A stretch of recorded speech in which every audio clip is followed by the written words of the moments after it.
Buon pomeriggio, buon lunedì, bentrovati ad Anteprima Corner. È il momento di trarre un bilancio di quello che è stato il fine settimana calcistico. Un po' in chiaroscuro, non è esattamente andato tutto per il meglio. Comunque, fra poco analizzeremo tutto quanto, lo faremo assieme anche ad Alessandro Vagliasindi. Bentrovati.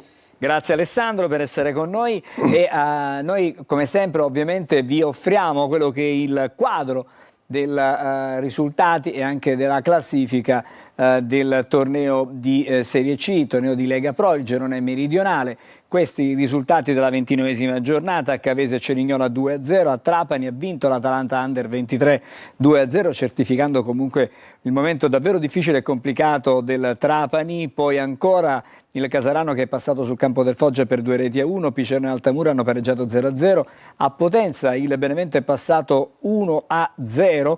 Poi Siracusa che ha rifilato un poker alla Casertana 4-0, il Siracusa nonostante i tantissimi problemi societari cerca di restare vivo. Poi Cosenza Sorrento è finita 3-2, Giuliano Latina 1-1, Monopoli Crotone 1-1, Salernitana e Catania 0-0. Questa è la classifica, con il Benevento che vola a 67 punti, più 7 sul Catania a 60, Salernitana a 51, poi Cosenza a 50, la Casertana a 46, 45 punti per il Crotone, Monopoli 44, Cerignola 42, a 39 il Casarano, Potenza chiude a 37 punti la griglia dei playoff, è fuori l'Altamura in questo momento 37 punti, così come il Potenza, Atalanta Under 23 34, Sorrento 33, Cavese 31, il Picerno a 30.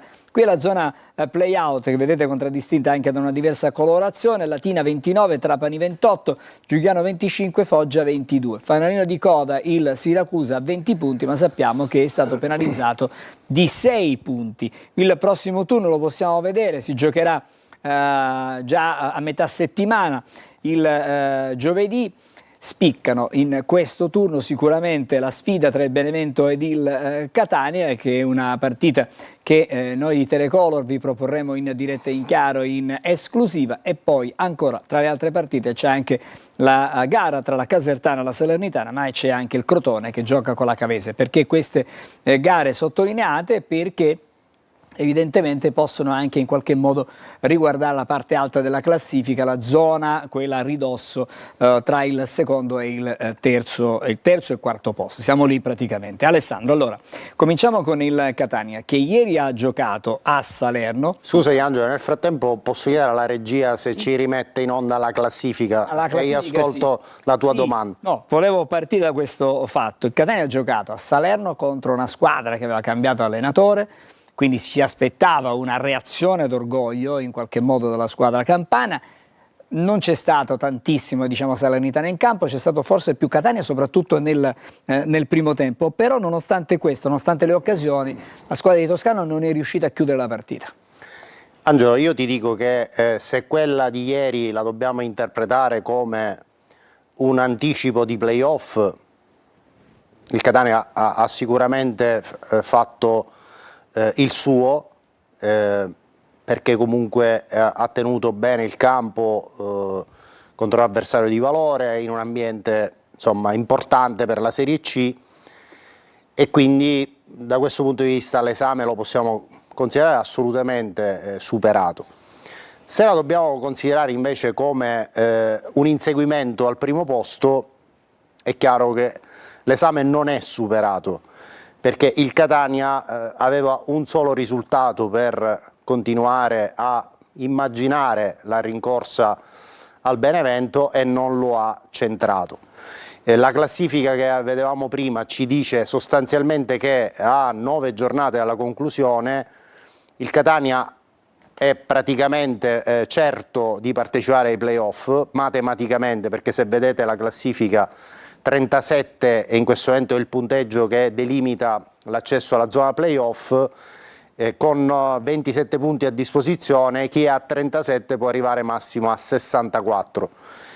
Chiaramente è impensabile che tutte le altre facciano 27 punti da qui alla fine del campionato, quindi il Catania è matematicamente ai playoff anche senza il conforto, diciamo, dell'aritmetica.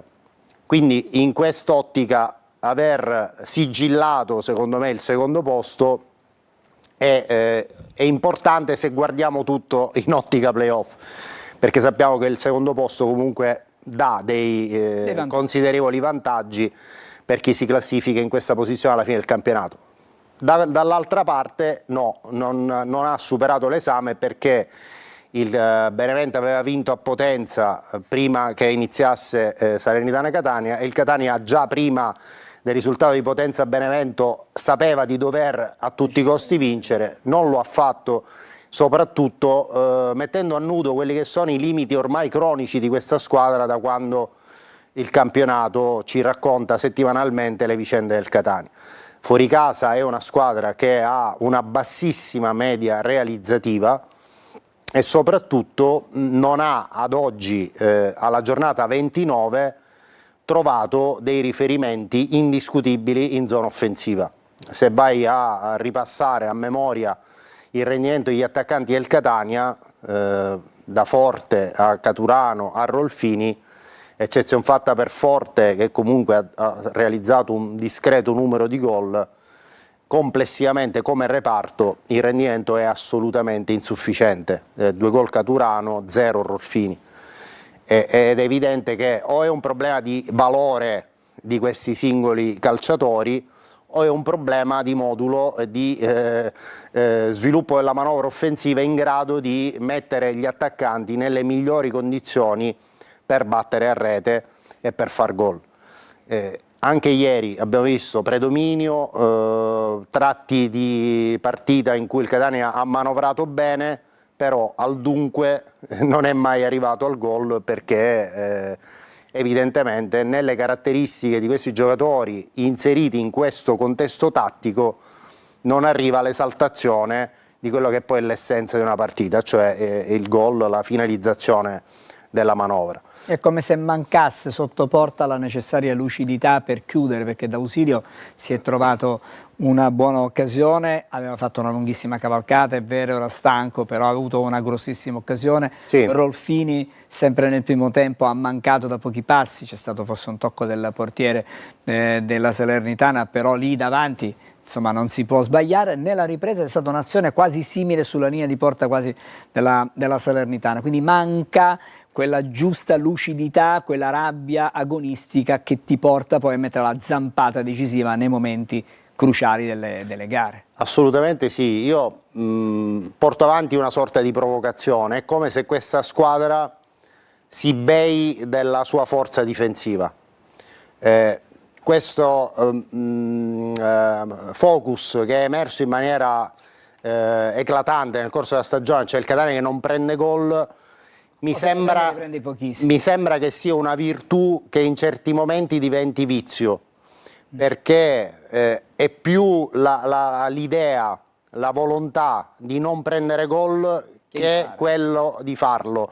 E questo, Angelo, ha anche secondo me una esplicitazione in campo, perché se tu fai caso nella fase offensiva il Catania raramente attacca l'area avversaria con tanti uomini, cioè la simmetria con quello che invece fa il Benevento è proprio eclatante. Il Benevento porta 4 uomini, 4 se non 5 uomini pronti a sfruttare la situazione, e il Catania ha questi numeri o non ci arriva o raramente ci arriva, quindi è chiaro che meno uomini porti in aria, meno possibilità hai di fare gol, perché magari anche su una seconda palla, su una respinta, avere più unità ti dà la possibilità di sfruttare la chance anziché rammaricarti per non aver fatto gol. Vorrei sentire le parole di Domenico Toscano nel post partita di ieri e poi faremo anche un'analisi del giudizio complessivo.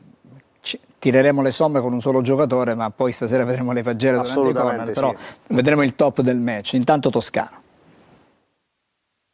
Ogni partita ha la sua storia, ci sono squadre che giocano a viso aperto come ha fatto la Salernitana, altre che attuano un atteggiamento diverso, ma nelle medesime situazioni noi abbiamo avuto situazioni per poterla portare a casa la vittoria come oggi, e magari ci è mancato quel guizzo, quella giocata determinante che ti fa concretizzare quella prestazione che hai fatto come oggi. Dobbiamo continuare su questa strada, con queste prestazioni, con questa personalità, con questa consapevolezza. Potrebbe essere l'ultima chiamata, però come siamo venuti qua con l'atteggiamento giusto di voler vincere la partita, dobbiamo andare giovedì a Benevento con lo stesso approccio, con lo stesso atteggiamento. Toscano parla di ultima chiamata, possibile ultima chiamata, in realtà diciamo che gli scenari non è che siano così lontani. Se possiamo al volo tornare sulla classifica, sì, ti faccio anche un ragionamento di proiezione, perché immaginiamo che il Catania giovedì riesca a fare il colpaccio. Potrebbe andare a -4. Potrebbe andare a -4. A quel punto la media punti promozione chiaramente si abbasserebbe e porterebbe a una media punti alla 38esima per il primo posto di 84,74. Questo cosa significa, Angelo? Che se il Catania dopo giovedì sera arrivasse a 63 punti, sì, per arrivare a 84, quindi sono 21 punti, dovrebbe conquistarli in 8 partite. Disponibilità di 24 punti, quindi dovrebbe fare 21 punti su 24 disponibili dopo Benevento e fino alla conclusione del campionato, quindi già di per sé un fatto molto importante, e sperare allo stesso tempo che il Benevento inciampi, che comunque resterebbe sempre in avanti. testa 4 punti, ma sarebbero virtualmente 3 per il confronto diretto, quindi ci vuole una combinazione di risultati che chiaramente non è per nulla agevole, fermo restando che stiamo parlando del nulla se il Catania non vince a Benevento. Se il Catania non vince a Benevento è inutile ancora fare scenari, diciamo, ancora da verificare, ma un'eventuale esclusione quello lo sapremo il 9 marzo. E comunque noi non ci auguriamo, perché sì, perdere una squadra siciliana sarebbe... che cosa, cioè, cambierebbe? 2 punti. Il Catania da questa situazione guadagnerebbe 2 punti sul Benevento, perché ha fatto 4 punti contro il Trapani, il Benevento 6, quindi diciamo potrebbe essere la variabile impazzita. A -2, andrebbe a -2. Ma sempre, ripeto, parliamo di un risultato che ancora deve maturare, che è la vittoria del Catania a Benevento, se no anche in caso di malaugurata esclusione del Trapani cambierebbe ben poco. Fra poco parleremo con Franco Camarasana, sì, proprio della situazione in casa Trapani. Purtroppo questa sconfitta ha riportato di nuovo il Trapani un po' giù rispetto a quello che aveva fatto vedere invece a fasi alterne, sì, nelle scorse settimane. Vediamo la grafica del top del match.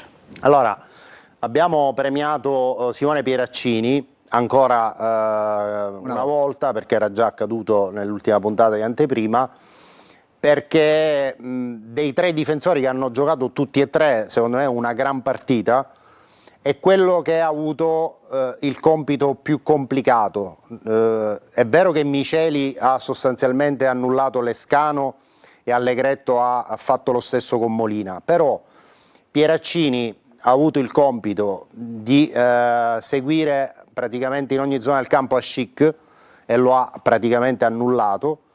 E poi aveva anche il compito di mettere diciamo, la fermata sulle progressioni a sinistra di Villa, che è certamente un cursore di gran calibro, e quindi in tandem con Casasola Pieraccini ha fatto molto bene secondo me anche su Villa, quindi premiamo lui per il coefficiente di difficoltà della sua prestazione. Possiamo vedere inoltre la statistica relativa all'esordio tra i professionisti di Simone Pieraccini, avvenuto all'età di 19 anni il 6 aprile del 2023 nella gara di Serie C San Donato Tavernelle Cesena, finita 6-1 per il Cesena, all'epoca allenato da Mimmo Toscano. Allora Alessandro, ci fermiamo qui con il Catania, riprenderemo questo discorso a partire dalle 20:45 con Corner, la versione estesa. Parleremo tantissimo sì del match con il Salernitana, ma ci proietteremo tanto anche nel confronto di giovedì sera. Anche perché Angelo, lasciami dire, e poi ci salutiamo, c'è un fatto in più che peserà giovedì. la possibilità dei tifosi del Catania di andare in trasferta. Oggi è stata aperta la prevendita della gara Benevento-Catania, ci sono 1400 biglietti a disposizione dei tifosi del Catania per il settore ospite al costo di 14 euro. Non vado troppo lontano alla realtà nell'immaginare che questa dotazione di biglietti verrà praticamente esaurita. Grazie Alessandro, Grazie a voi. Ci rivediamo dunque alle 20:45 e adesso una breve sosta e dopo riprenderemo con i nostri collegamenti cominciando con Palermo.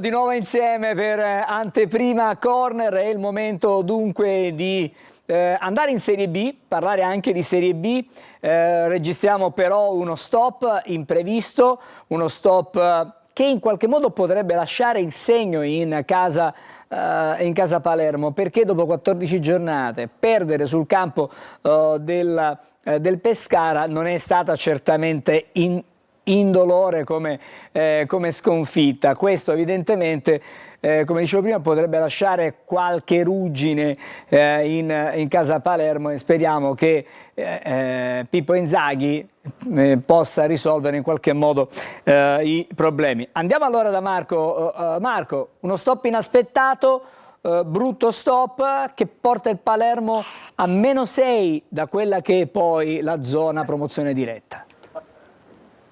Sì, Angelo, buon pomeriggio a tutti. È un -6 che insomma è abbastanza significativo, perché devi andare a recuperare adesso 6 punti, anzi forse sono 7 punti nei confronti comunque di due squadre, Monza e Venezia, che hanno un ruolino di marcia abbastanza importante e soprattutto incalzante. Quindi io credo che la sconfitta di ieri per il Palermo possa davvero purtroppo essere un crocevia in negativo, perché comunque se ieri il Palermo avesse centrato 3 punti all'Adriatico si sarebbe ritrovato a 3 punti dalla coppia di testa che vediamo appunto adesso in classifica, e invece adesso si ritrova a -6, ma soprattutto anche con un calo psicologico che potrebbe certamente avvenire dopo una sconfitta del genere, perché ti ritrovavi in vantaggio nonostante la prestazione non era comunque altisonante, però eri in vantaggio con il solito Poyampalo, e poi all'improvviso è cambiato qualcosa, si è rotto qualcosa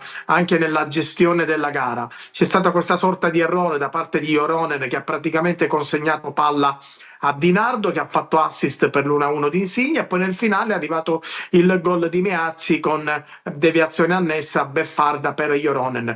Quindi diciamo, parliamo anche di 2 episodi, però 2 episodi che in questo momento potrebbero anche segnare il cammino del Palermo, un Palermo che non è stato quello delle precedenti partite, lo ha più volte rimarcato anche Inzaghi nel corso della conferenza stampa post gara, non ha avuto quell'atteggiamento di squadra con il coltello tra i denti che doveva certamente vincerla questa partita, perché Marco, è come se fosse stato un salto. Sì, no, parlavi di Inzaghi, e allora sentiamo le parole di Inzaghi, vediamo cosa ha detto.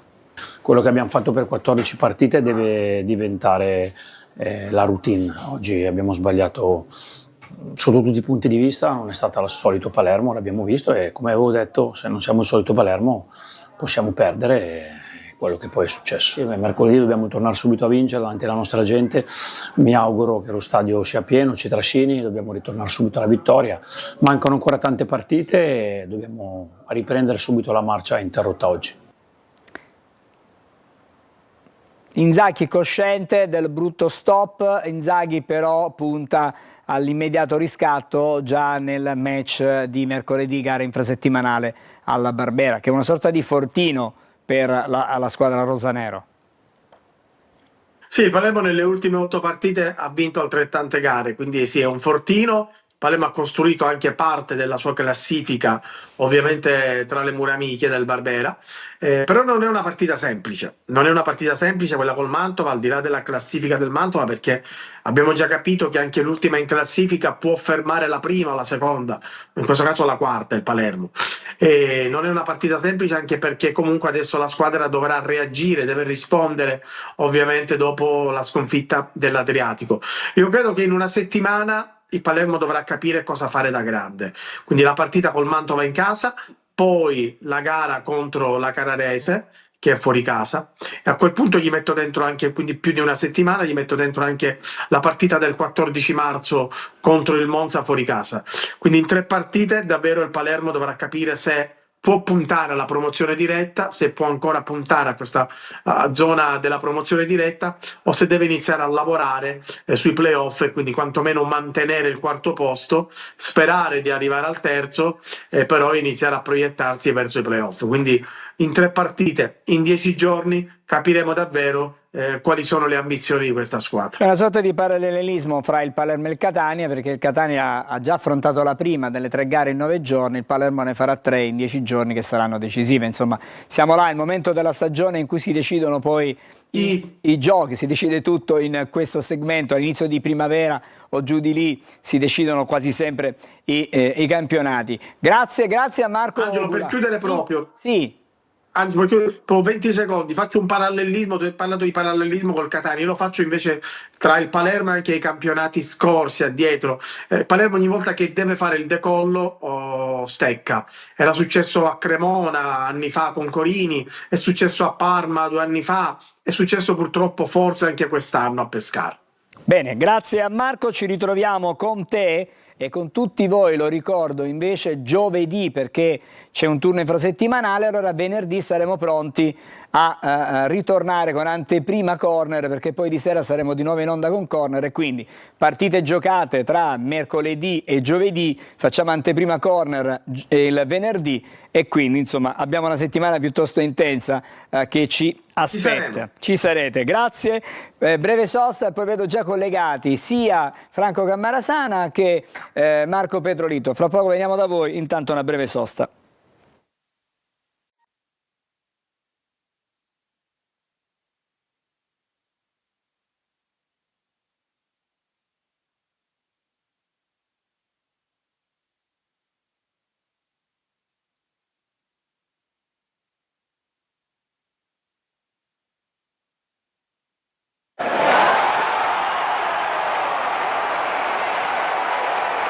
Eccoci di nuovo insieme con Anteprima Corner. Allora, già anticipati i collegamenti con Franco Cammarasana a Trapani. Buon pomeriggio Franco. Buon pomeriggio, buon pomeriggio. E poi salutiamo anche Marco Petrolito che si trova a Siracusa. Buon pomeriggio a voi. Allora, sul campo umori certamente opposti. Il Trapani ha perso in casa, invece il Siracusa ha rifilato un poker alla Casertana. Insomma, non è un risultato che si poteva magari preventivare così largo, una vittoria magari sì, ma non così largo. Però quello che l'extracampo accomuna sia il Trapani che il Siracusa, tanta preoccupazione. Il Siracusa è stato penalizzato in settimana, -6, è ultimo in classifica. Il Trapani invece ha questa spada di Damocle che pende praticamente sul capo, perché si aspetta il 9, se non dico male, il 9 di marzo, esatto, per sapere quale sarà il futuro di questa squadra, che forse probabilmente è condizionata sul campo anche da quello che succede fuori. Certamente c'è condizionata, lo si è visto sabato contro l'Atalanta Under 23, una sconfitta pesante per 2-0, buon per il Trapani che tra i pali ha questo Galeotti, questo portiere del 2002 che nel corso della stagione ha dimostrato di essere un portiere in grado di ben figurare sicuramente già nei campionati professionistici. Una vittoria netta perché l'Atalanta ha confermato di essere una squadra giovane ma molto propositiva sia sul piano del gioco sia sul piano della tecnica individuale. Se andiamo a vedere il primo gol realizzato da Manzoni, è un capolavoro, guarda, al volo, stop al volo e tiro di sinistro, ma è tutta l'azione bellissima di questi ragazzi, non soltanto Manzoni, vorrei citare Misitano, Cassa, qualche altro, ragazzi che hanno fatto qualche apparizione in panchina della prima squadra dell'Atalanta, e il Trapani tanta buona volontà, ma chiaramente con una preparazione un pochino così un pochino affrettata, visto che si tratta di giocatori arrivati all'ultimo momento, alcuni dei quali ancora indietro con la preparazione. Una vittoria, una sconfitta, dicevo, molto pesante, al di là del risultato, perché ha avuto riflessi altamente negativi per quanto riguarda la classifica, perché al contrario di quanto era avvenuto nel precedente turno, stavolta tra le squadre impegnate nella lotta per non retrocedere, praticamente soltanto il Trapani e il Foggia non sono andati a punti, perché la Cavese ha vinto, il Picerno ha pareggiato, lo stesso ha fatto il Giuliano, il Siracusa, come abbiamo detto poc'anzi, ha vinto, per cui il Trapani è precipitato di nuovo in piena zona play-out. Giovedì la squadra allenata è attesa dalla trasferta di Cerignola, non facile. Poi domenica ospiterà il Crotone, che è impegnato nella lotta anch'esso per tentare di raggiungere la griglia dei playoff, e poi lunedì, come dicevi tu Angelo, si attende l'esito di questa sentenza del Tribunale federale, che deve decidere cosa farne del Trapani, se una penalizzazione semplice con ulteriori punti, ripeto, di penalizzazione in classifica, oppure addirittura l'esclusione del campionato. Grazie Franco. Sì, chiudiamo. Negativa, sì. Brevissimamente, sabato i tifosi ultra non sono entrati in curva, hanno protestato fuori nei confronti, fra l'altro, dei collaboratori del Trapani e dello stesso Antonini. Il presidente non c'era, credo che fosse a Dubai, sia a Dubai in questi giorni in uno dei suoi uffici, però un clima certamente non positivo. Forse una vittoria dopo quella con la Cavese avrebbe un pochino stemperato gli animi, ma così non è stato. Sì, grazie Franco. Allora ci terrei aggiornato su quello che succede in casa Trapani anche durante la settimana con i nostri telegiornali. Andiamo da Marco Petrolito, perché si parla più di extracampo che di campo, cioè i fatti che avvengono fuori dal terreno di gioco condizionano e comunque oscurano in qualche modo poi anche le prestazioni. La bella prestazione di ieri del Siracusa, che ha vinto 4-0 in maniera inaspettata, in maniera così larga, però certamente un risultato importante che dà morale. Ma siccome c'è, diciamo, in fondo al tunnel un'altra penalizzazione che potrebbe arrivare, insomma tutto questo non fa che deprimere l'ambiente. Sì, parlando della partita, ben ritrovati. Intanto, ecco, possiamo dire che ieri gli azzurri si sono finalmente resi protagonisti di una grandissima prova, sono tornati a vincere dopo quasi 2 mesi, hanno annichilito una delle formazioni più forti, comunque più di valore del campionato, come la Casertana. Il Siracusa, nonostante le difficoltà a cui facevi cenno, legate ormai alle note problematiche societarie, hanno espresso un calcio davvero piacevole, sempre votato all'attacco. Tante sono state le note positive, Farroni praticamente inoperoso tra i pali, ottima prova della difesa, una gara di livello assoluto da parte di Di Paolo, autore della 7ª rete stagionale in campionato, soprattutto di Limonelli. Per lui è arrivata una doppietta bellissima, tra l'altro la sua seconda marcatura.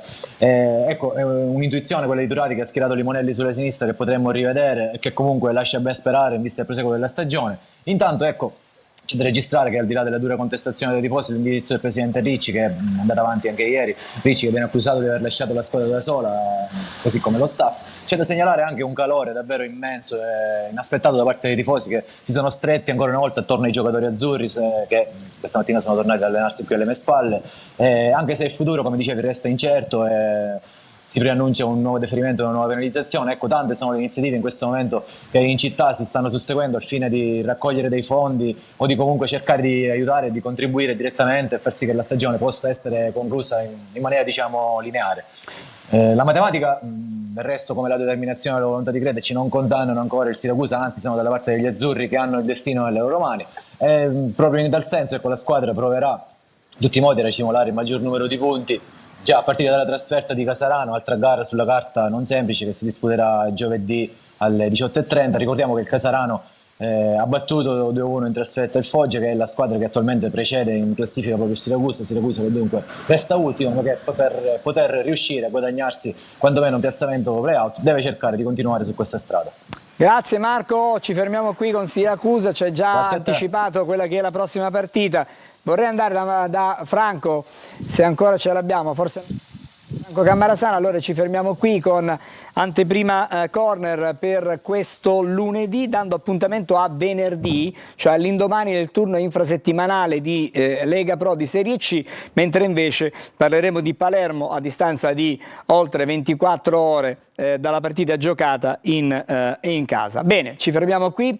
grazie per averci seguito. Il prossimo appuntamento è dunque alle 20:45, come sempre su Telecolor, con Corner, approfondimenti sulla partita sì di Salerno, ma ci proietteremo certamente al match del Vigorito, il big match contro il Benevento di giovedì sera, che vi ricordo ancora una volta Telecolor trasmetterà in diretta a partire dalle 19:30 i nostri collegamenti e poi dalle 20:30 il fischio d'inizio, la partita in chiaro, in esclusiva proprio sulla nostra emittente. A tutti buon pomeriggio.